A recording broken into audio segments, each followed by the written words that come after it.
اللهم صل على سيدنا ومولانا محمد وعلى آله وصحبه سيدنا ومولانا محمد مبارك وسلم وسلم عليه اللهم ربنا آتنا في الدنيا حسنة وفي الآخرة حسنة وقنا عذاب النار يا أرحم الراحمين ارحم علينا في الدنيا والآخرة بحرمة سيد المرسلين خاتم النبيين رحمة للعالمين وآله وأصحابه أجمعين برحمتك يا أرحم الراحمين لا إله إلا الله.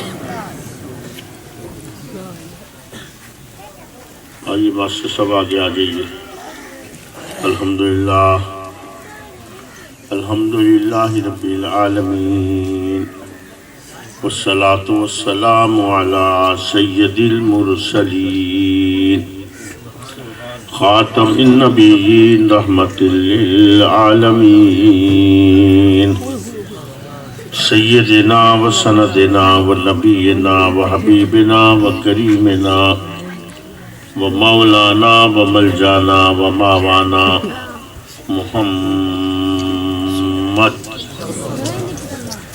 مبارک وسلم وسلم علیہ. اما بعد فاعوذ باللہ من الشیطان الرجیم بسم اللہ الرحمن الرحیم. لقد من اللہ علی المؤمنین اذ بعث فیہم رسولا. صدق اللہ مولانا العلی العظیم وصدق رسولہ النبی الکریم ونحن علی ذلک لمن الشاہدین والشاکرین والحمد للہ رب العالمین. ان اللہ وملائکتہ یصلون علی النبی یا ایہا الذین آمنوا صلوا علیہ وسلموا تسلیما.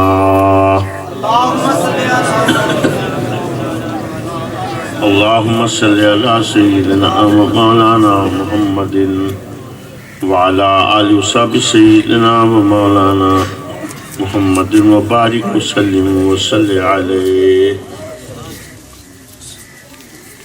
محترم حضرات، الحمدللہ یہ بڑی خوشی کی بات ہے کہ اس پسماندہ علاقے میں بھی جس طریقے سے بھی محنت اور مشقت کر کے یہ کام چلائے رہے ہیں، اللہ آپ کو اس کا اجر عطا فرمائے.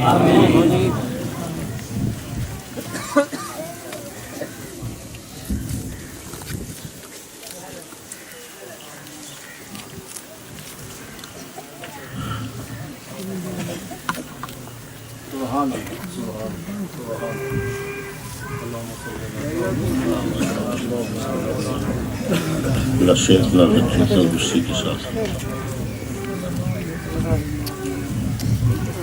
شاد و آباد. میں چند ایک باتیں عرض کروں گا، غور سے سماعت فرمائیے. اس قوم کو اس وقت ایک فیصلہ ضرور کرنا ہے، اور اگر یہ فیصلہ نہ کیا تو خدا کی قسم مزید خواریاں ہمارا مقدر بنے. اور وہ فیصلہ کیا ہے یہ بتائیے گا کہ ہر کلمہ پڑھنے والا کیا مسلمان ہے یا نہیں. یہ ایک فیصلہ کریں کہ کیا ہر کلمہ پڑھنے والا مسلمان ہے یا نہیں. اگر آپ یہ کہتے ہو کہ ہر کلمہ پڑھنے والا مسلمان ہے تو میں پھر آپ سے پوچھوں گا کہ اس پشاور کے سانے میں جس میں سینکڑوں بچے، معصوم بچے شہید ہوئے، مردوں اور عورتوں کو زندہ جلایا گیا، ایمان سے بتائیے وہ قاتل کیا کلمہ پڑھ رہے تھے یا نہیں پڑھ رہے تھے؟ نعرے تکبیر بلند کر رہے تھے یا نہیں کر رہے؟ تو اگر وہ مسلمان ہیں آپ کے نزدیک، اگر ہر کلمہ پڑھنے والا مسلمان ہے تو پھر یقین کر لو کہ دنیا غلط نہیں کہہ رہی، سچ کہہ رہی ہے کہ اسلام دہشت گردی کا دین ہے۔ تو یہ یقین کرو، یا پھر یہ فیصلہ کرو کہ ہر کلمہ پڑھنے والا مسلمان نہیں۔ عزیزان محترم، اور اس فیصلے کے لیے میں بھی آپ کی تھوڑی سی قرآن سے مدد کرتا ہوں۔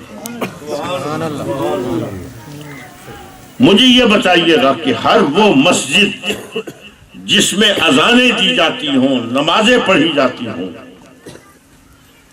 کیا وہ مسجد کا درجہ رکھتی ہے؟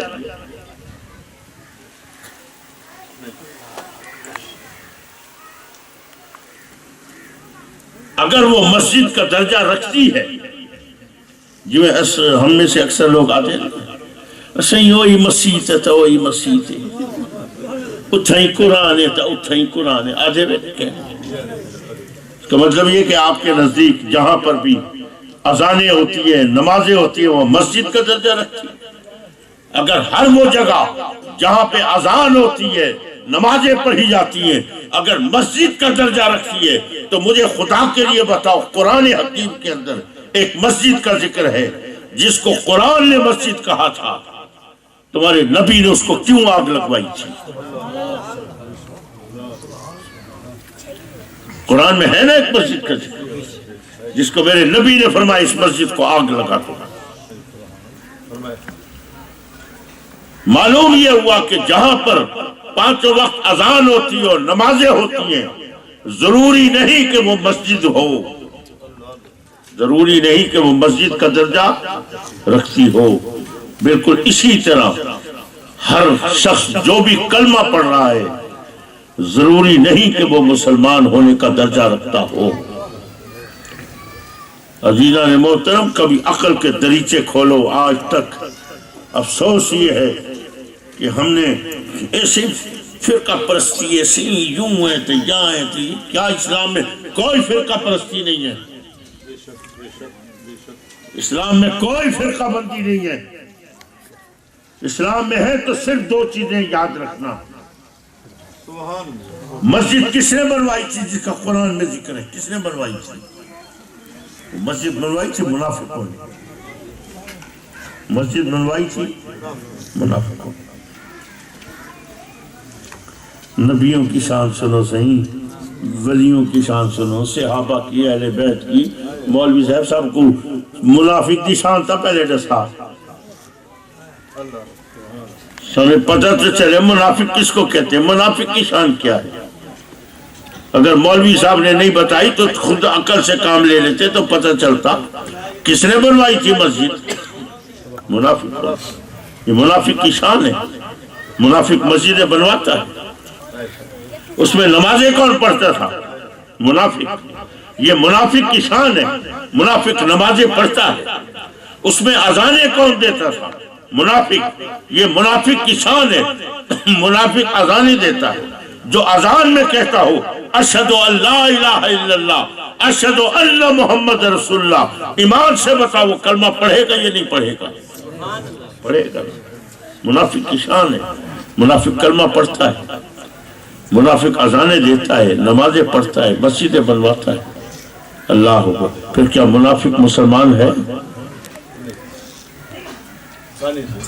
دوسرا تو آدمی ہر کلمہ گو مسلمان۔